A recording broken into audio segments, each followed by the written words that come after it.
మిత్రులారా, ఈరోజు బాగరి కంచె ప్రాంతంలో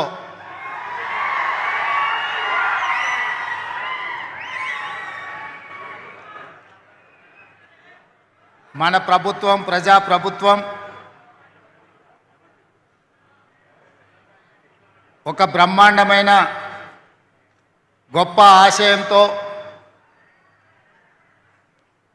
ఈ ప్రాంతాన్ని అభివృద్ధి చేయాలన్న ఆలోచనతో తెలంగాణ రాష్ట్రంలో ఉన్న నిరుద్యోగ యువకులకు ఉద్యోగ ఉపాధి అవకాశాలు కల్పించాలి అన్న లక్ష్యంతో యంగ్ ఇండియా స్కిల్స్ యూనివర్సిటీ భూమి పూజ కార్యక్రమంలో శాసనసభ స్పీకర్ గడ్డం ప్రసాద్ కుమార్ గారు,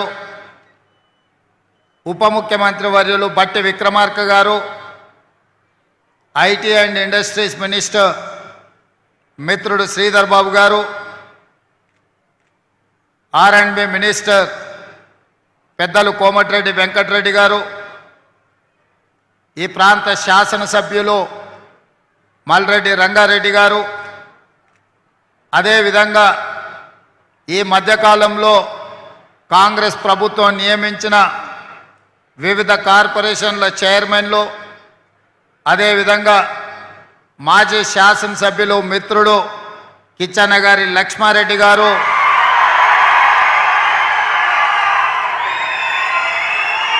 పెద్దలు మాజీ శాసనసభ్యులు మాకందరికీ అన్ని విషయాలలో ఎప్పటికప్పుడు సలహాలు సూచనలు ఇస్తూ ప్రభుత్వాన్ని ముందుకు నడుపుతున్న కోదండరెడ్డి గారు, అదేవిధంగా వేదిక మీద ఉన్న అధికారులు, ఈరోజు ప్రజాప్రభుత్వానికి ఏర్పడడానికి కారణమైన వేలాది మంది కాంగ్రెస్ పార్టీ కార్యకర్తలందరికీ కూడా మనస్ఫూర్తిగా అభినందనలు, కృతజ్ఞతలు తెలియజేస్తున్న మిత్రులారా, ఈరోజు స్కిల్స్ యూనివర్సిటీనే కాకుండా ఈ ప్రాంత అభివృద్ధి కోసం వాళ్ళ తాత ముత్తాతల నుంచి వచ్చిన వేలాది ఎకరాల భూములను అభివృద్ధిలో భాగంగా ప్రభుత్వానికి ఇచ్చి వాళ్ళ అభివృద్ధి కోసం వాళ్ళకు ఒక అద్భుతమైన పట్టణాన్ని నిర్మించాలన్న ఆలోచనతోని 662 ఎకరాలలో దాదాపుగా 4500 మంది లబ్ధిదారులకు ఈ ప్రాంతాన్ని అభివృద్ధి చేయాలన్న ఆలోచనతో మొట్టమొదట ఎక్కడైనా అభివృద్ధి జరగాలన్నా, నగరం నిర్మాణం జరగాలన్నా వాళ్ళకి ఇక్కడ విద్యా ఉపాధి అవకాశాలకు సంబంధించి, వైద్యానికి సంబంధించిన మౌలిక వసతులను ఏర్పాటు చేయాల్సిన బాధ్యత ప్రభుత్వం మీద ఉన్నది. అందుకే ఈరోజు యంగ్ ఇండియా స్కిల్స్ యూనివర్సిటీ బిల్లును శాసనసభలో ఆమోదం పొంది సరాసరి అక్కడి నుంచి ముచ్చర్ల ప్రాంతంలో బాగరికంచె దగ్గర ఆ యొక్క ఫలాలు మీకు అందించాలన్న ఆలోచనతోని ఇంటికి కూడా వెళ్ళకుండా మా మంత్రివర్యులు శ్రీధర్ బాబు గారు మమ్మల్ని అందరినీ చెయ్యి పట్టుకొని ఈరోజు ఇక్కడికి నన్ను మా ఉప ముఖ్యమంత్రి గారిని తీసుకురావడం జరిగింది. ఎందుకు అంటే ఆ బిల్లును ఆమోదింపజేసుకొని తెలంగాణ ఉద్యమమే నిరుద్యోగ సమస్య, తెలంగాణ రాష్ట్ర సాధనలో అత్యంత క్రియాశీలక పాత్ర పోషించింది నిరుద్యోగ యువకులు. మరి ఇవాళ ప్రతి సంవత్సరం ఒక ఇంజనీరింగ్లోనే 1,00,000 మంది విద్యార్థులు బయటకు వస్తున్నారు, పట్టా తీసుకొని బయటకు వస్తున్నారు. కానీ వారికి నైపుణ్యత లేకపోవడం వల్ల నిరుద్యోగ యువకులుగా ఈరోజు వాళ్ళు కాలం వెల్లదీస్తున్నారు. పేదవాళ్ళు తల్లిదండ్రులు గ్రామాలలో కష్టపడి సంపాదించిన సొమ్ముతో కూడబెట్టిన రూపాయితో పిల్లల్ని హైదరాబాద్ నగరంలో అశోక్ నగర్ చౌరస్తాల్లో, అమీర్పేట్ చౌరస్తాల్లో, దిల్సుఖ్ నగర్ చౌరస్తాల్లో కోచింగ్ సెంటర్లలో చదివించినా వాళ్ళు నైపుణ్యము లేకపోవడం వల్ల ఉద్యోగ అవకాశాలు రావడం లేదు. ఇవాళ తెలంగాణ ఉద్యమ స్ఫూర్తితోటి తెలంగాణ రాష్ట్రంలో పట్టాలు పొందిన పట్టభద్రులు కాదు, నైపుణ్యం పొందిన శిక్షణ కలిగిన ఈరోజు సుశిక్షితులైన స్కిల్ డెవలప్మెంట్ యూనివర్సిటీలో ఉజ్వల భవిష్యత్తు కోసం విద్యార్థులను తీర్చిదిద్దాలన్న ఆలోచన ఈ ప్రభుత్వం చేసింది. దానికి సహకరించమని శ్రీ సిటీ నిర్మాత శ్రీనిరాజు గారి నుంచి మొదలు పెడితే నేషనల్ అడ్వైజరీ కౌన్సిల్లో గతంలో చైర్మన్గా పనిచేసి నేషనల్ అకాడమీ ఆఫ్ కన్స్ట్రక్షన్లో కీలకమైన బాధ్యత పోషించిన శేఖర్ రెడ్డి గారి నుంచి మొదలు పెడితే చాలామంది అధికారులతో సహా ఈరోజు ఇక్కడికి వచ్చింది. ఎందుకంటే ఒక లక్ష్యంతో ఇవాళ ఇక్కడ ప్రారంభోత్సవం చేసుకున్నది పిల్లల చదువుల కోసం పాఠశాల, అదేవిధంగా ఒక అడ్వాన్స్ టెక్నాలజీ సెంటర్ని, అదేవిధంగా ఒక కమ్యూనిటీ హాలు 2 ఎకరాల మీకు ప్రాథమిక వైద్యాన్ని అందించడానికి ప్రభుత్వ వైద్యశాల 1 ఎకరంలో ఇవాళ కొన్ని కోట్ల రూపాయలతోని ఈడ పనులు ప్రారంభించుకున్నాం. పక్కనే యంగ్ ఇండియా స్కిల్ యూనివర్సిటీకి దాదాపుగా 57 ఎకరాలతోని దాదాపుగా 150 కోట్ల రూపాయలతోని ఇవాళ శిక్షణ ఇవ్వడానికి నిరుద్యోగ యువకులకు ఇవాళ పనులను ప్రారంభించుకున్నాం. నేను ఈ వేదిక మీద నుంచి తెలంగాణ నిరుద్యోగ యువకులకు మాట చెప్పదలుచుకున్నా. ఒకనాటి అవసరాలను బట్టి, ఆనాటి పరిస్థితులను బట్టి పండిత్ జవహర్లాల్ నెహ్రూ గారు విద్యా సంస్థల్ని వారి మొదటి ప్రాధాన్యత కింద ఎడ్యుకేషన్ అండ్ ఇరిగేషన్ అంటే యూనివర్సిటీల ఎస్టాబ్లిష్మెంట్తో పాటు ఇరిగేషన్ ప్రాజెక్టులు బాక్రానంగల్ నుంచి మొదలు పెడితే మన పక్కనే ఉన్న నాగార్జున సాగర్ వరకు రైతుల అభ్యున్నతి కోసం పండిత్ జవహర్లాల్ నెహ్రూ గారు నిర్ణయాలు చేయబట్టే ఈరోజు ఈ దేశంలో యూనివర్సిటీలు వచ్చినాయి. చాలామంది పేదల పిల్లలు పీజీలు పిహెచ్డీలు చేసారు. ఈరోజు వ్యవసాయం కింద కాలువలలో నీళ్ళు వచ్చి పంటలు బండుతున్నాయంటే కాంగ్రెస్ పార్టీ కట్టిన శ్రీశైలం, నాగార్జున సాగర్, జూరాల, నెట్టెంపాడు, కోయిల్ సాగర్, కల్వకుర్తి, ప్రారంభించిన పాలమూరు రంగారెడ్డి ఎత్తిపోతల, శ్రీరామ్ సాగర్ నుంచి మొదలు పెడితే ప్రాణహిత చేవెళ్ళ వరకు ఇరిగేషన్ ప్రాజెక్టులను జలయజ్ఞం రూపంలో ఇవాళ పనులు ప్రారంభించినాం. ఈ నగరానికి తాగునీటి సమస్య ఎద్దడి ఉంటుంది అని కృష్ణానది జలాలను 3 విడతలుగా, గోదావరి జలాలను హైదరాబాద్ నగరానికి కాంగ్రెస్ పార్టీ తరలించింది. ఇవాళ ఔటర్ రింగ్ రోడ్డు రావడంతో మహబూబ్ నగర్, రంగారెడ్డి జిల్లా, మెదక్ ప్రాంతంలో భూములు వేల రూపాయలకి ఎకరాలు దొరికేది ఇవాళ 100 కోట్ల రూపాయలకి ఎకరం అయ్యింది అంటే ఈ ఔటర్ రింగ్ రోడ్డు అంతర్జాతీయ ఎయిర్పోర్టు రావడమే. ఇవాళ అందుకే అన్ని ఆలోచన చేసి లక్షలాది మంది పట్టాలు తీసుకొని డిగ్రీలు పొంది నిరుద్యోగ యువకులుగా శాశ్వతంగా మిగిలిపోతుంటే వాళ్లకు వృత్తి నైపుణ్యం నేర్పించాలి అని వాళ్లకు 3 నుంచి 6 నెలలు శిక్షణ ఇచ్చి సర్టిఫికెట్ కోర్సులు ఇవ్వాలి అని, అదేవిధంగా డిప్లొమా కోర్సులు నేర్పాలని, అదేవిధంగా డిగ్రీ పట్టాలను ఇవ్వడం ద్వారా ఈరోజు రెడ్డి ల్యాబ్స్ నుంచి మొదలు పెడితే ఎస్బీఐ వరకు చాలా సంస్థలు ముందుకొచ్చి వాళ్ళకి శిక్షణ ఇప్పించడమే కాదు వాళ్ళకు ఉద్యోగాలు మేము ఇస్తామని ఇవాళ సంస్థలని ముందుకు వచ్చినాయి. అందుకే ఈరోజు స్కిల్ యూనివర్సిటీలో మీకు అడ్మిషన్ వచ్చిందంటే మీకు ఉద్యోగం గ్యారెంటీ అని చెప్పి నేను మాట ఇస్తున్నా. ఇవాళ ఇక్కడ శిక్షణ పొందిన ఏ విద్యార్థి కావచ్చు, విద్యార్థిని కావచ్చు, ఉద్యోగ సమస్య రాదు. ఈ రాష్ట్రంలో పక్క రాష్ట్రాలలో, పక్క దేశాలలో మీకు ఉద్యోగాలు వచ్చే విధంగా శిక్షణనిచ్చే బాధ్యత ఈ ప్రభుత్వం తీసుకుంటుంది. మీ భవిష్యత్తు కోసం ప్రణాళికలు వేస్తుంది. మనము మన రాష్ట్రానికే కాదు, పక్క రాష్ట్రాలకు, పక్క దేశాలకు, ముఖ్యంగా గల్ఫ్ కార్మికులుగా పోయి ఈరోజు మోసపోతున్న దళారుల మధ్యలో మోసపోతున్న వాళ్ళకు కూడా శిక్షణ ఇవ్వడం ద్వారా మిడిల్ ఈస్ట్ కంట్రీస్లో కన్స్ట్రక్షన్ నుంచి మొదలు పెడితే మెడికల్ అండ్ హెల్త్లో కూడా మన వాళ్ళను ఇవాళ ఉద్యోగ అవకాశాలు కల్పించడానికి మనం అన్ని రకాల ప్రయత్నాలు చేస్తున్నాం. అందుకే మిత్రులారా, ఇవాళ ఈ ప్రాంతాన్ని నేను ఒక మాట చెప్పిన నిన్న అసెంబ్లీలో మీరు అందరు వినే ఉండొచ్చు. హైదరాబాదు నగరాన్ని నవాబులు కట్టి ఉండొచ్చు, సికింద్రాబాదు నగరాన్ని బ్రిటిషర్తో పాటు చాలామంది అభివృద్ధి చేసి ఉండొచ్చు, సైబరాబాదు నగరాన్ని చంద్రబాబు నాయుడు, రాజశేఖర రెడ్డి గారు నిర్మించి ఉండొచ్చు.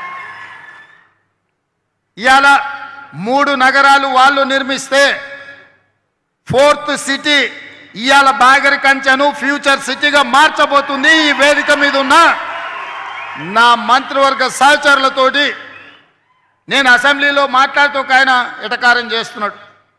న్యూయార్క్ చేస్తారంట మీరు అని. ఆ ఎటకారం చేసేటోళ్ళకి నేను ఒక మాట చెప్పదలుచుకున్నా. న్యూయార్క్ నగరానికంటే అధునాతమైన నగరాన్ని ఇక్కడ నిర్మించి చూపిస్తాం. రేపు భవిష్యత్తులో ఈ దేశంలో విదేశాల నుంచి వేలాది కోట్ల రూపాయల పెట్టుబడులు తెచ్చి ఇక్కడ హెల్త్ టూరిజం హబ్ని చేస్తాం, స్పోర్ట్స్ టూరిజం హబ్ని చేస్తాం. స్పోర్ట్స్ ఈడ స్టేడియంలు తీసుకొస్తాం, ఈడ ఎడ్యుకేషనల్ ఇన్స్టిట్యూషన్స్ను యూనివర్సిటీలను తీసుకొస్తాం, ఈడ పెద్ద పెద్ద కార్పొరేట్ కంపెనీలను తీసుకొచ్చి వాటి వ్యాపారాలను ఇక్కడ చేపిస్తాం. ఇక్కడ ప్రతిదీ డెవలప్ చేస్తాం.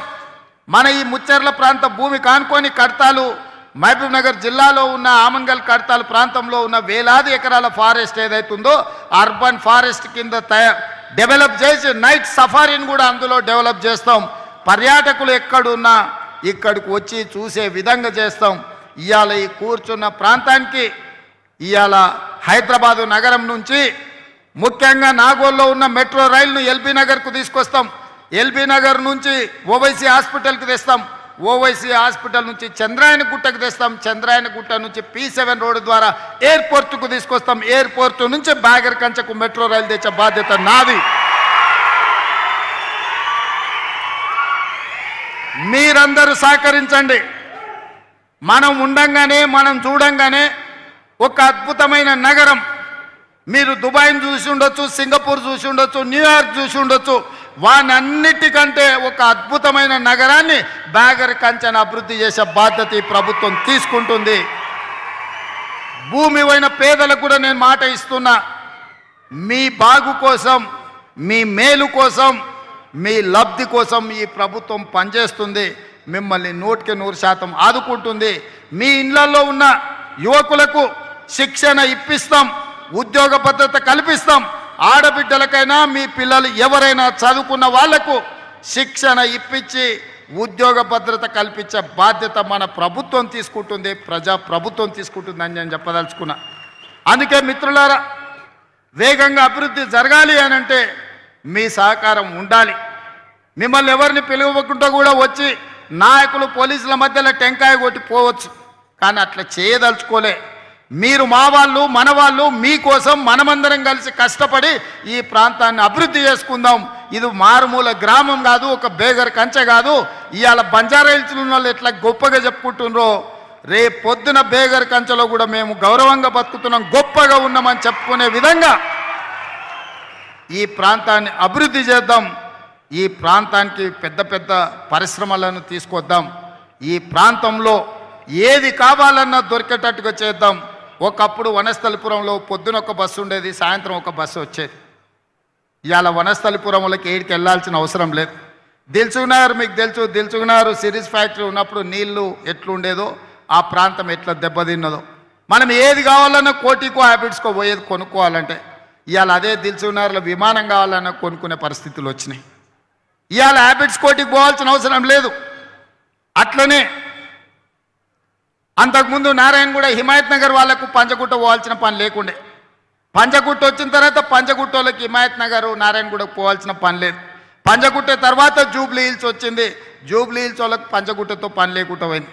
జూబ్లీ హిల్స్ తర్వాత గచ్చిబౌలి వచ్చింది, గచ్చిబౌలి వాళ్లకు ఇవాళ జూబ్లీ హిల్స్ పోవాల్సిన పని లేకుండా పోయింది. ఆ తర్వాత కోకపేట వచ్చింది, కోకపేట వాళ్ళకి ఎక్కడికి వెళ్ళాల్సిన అవసరం లేదు. ఇవాళ ఇవన్నీ ఎందుకంటే అన్ని రకాల వసతులు రావడంతో, అభివృద్ధి జరగడంతో ఇతర ప్రాంతాలతో పని లేదు. అవన్నీ చూసిండ్రు కదా. ఇవాళ ఈ బేగర్ కంచె ప్రాంతం ఎక్కడికి వెళ్ళాల్సిన అవసరం లేదు. విమానం కొనాలన్నా, విమానం ఎక్కాలన్నా ఇక్కడి నుంచే అన్ని ఏర్పాట్లు చేసే బాధ్యత ప్రభుత్వం తీసుకుంటుంది.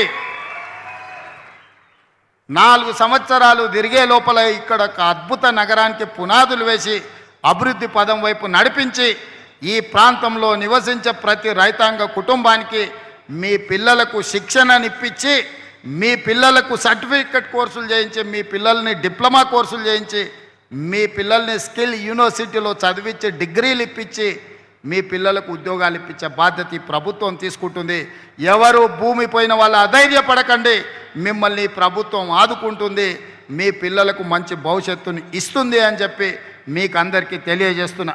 ఇవాళ ఇంత గొప్ప కార్యక్రమం వేగంగా నేను ముందుకు తీసుకెళ్ళగలుగుతున్నా అంటే నా మంత్రివర్గ సహచరులు సంపూర్ణంగా ఏమి కావాలన్న నిమిషాల మీద వాళ్ళు సహకరించి పని చేస్తున్నారు కాబట్టి మంత్రివర్గంలో బిల్లు పాస్ అయింది, తర్వాత అసెంబ్లీలో బిల్లు పాస్ అయింది. ఎవరు అడ్డం పడ్డా ఇవాళ గడ్డం ప్రసాద్ కుమార్ గారు రంగారెడ్డి జిల్లా బిడ్డ ఇవాళ బిల్లుల్లోనే ఆమోదింపజేసి ఈ సాయంత్రం ప్రారంభోత్సవ కార్యక్రమానికి మేమందరం కలిసి వచ్చినాం. ఇక మీకు అందరికైతే తెలుసు శ్రీధర్ బాబు గారు పూర్తిగా ప్రణాళికలు, నేను ఖాళీ మీద పెత్తనమే చేస్తున్నా, మొత్తం వ్యవస్థ అంతా వారే నడుపుతున్నారు, వారే చూస్తున్నారు. అయ్యగారు అనుకుంటే 24 గంటలు పనిచేసి మన కార్యక్రమాలను పూర్తి చేస్తాడు. మీరందరూ కూడా సహకరించాల్సిందిగా ఇవాళ ఇక్కడ నుంచి సరాసరి రింగు రోడ్డుకు 200 ఫీట్ల రోడ్డు వేయాలనుకుంటున్నాం. దానికి సంబంధించిన భూసేకరణ కార్యక్రమం కూడా, ఎందుకంటే ఆ పెద్ద ఎత్తున రోడ్లు వస్తే మన భూముల ధరలు పెరుగుతాయి.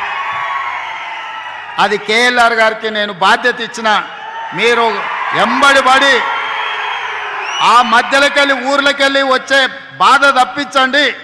ఎట్లయితే ఔటర్ రింగ్ రోడ్డు బరాబర్ రాజమార్గంలో వస్తారో అక్కడి నుంచి ఇక్కడికి కూడా 200 ఫీట్ల రోడ్డుతోటి రోడ్ వేయండి, ఎలివేటర్ కారిడార్ వేయండి, దానిపైన మెట్రో కూడా వేద్దాం, మెట్రోను కూడా ఇక్కడికి తీసుకొద్దామని తెలియజేస్తూ ఇంత మంచి కార్యక్రమానికి మీరందరూ వేలాదిగా వచ్చి ప్రభుత్వం చేస్తున్న మంచి పనికి అండగా నిలబడ్డందుకు మిమ్మల్ని అందరినీ మనస్ఫూర్తిగా అభినందిస్తూ సెలవు తీసుకుంటున్నా.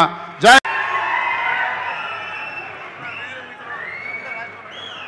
అదేవిధంగా మా Yenkanna outer ring road Rajasekhara Reddy గారు వేయించిండ్రు, regional ring road Komatireddy Venkatreddy గారి నేతృత్వంలో నేను బాధ్యత తీసుకొని చేయిస్తా. ఆనాడు ఔటర్ రింగ్ రోడ్డు మన భూముల ధరలు పెంచింది, ఇవాళ రీజనల్ రింగ్ రోడ్డు మన భవిష్యత్తును మెరుగుపరుస్తుంది. రీజనల్ రింగ్ రోడ్డును 3 నెలల్లోనే పనులను ప్రారంభిస్తామని చెప్పి మీకు అందరికీ తెలియజేస్తున్న మిత్రులారా.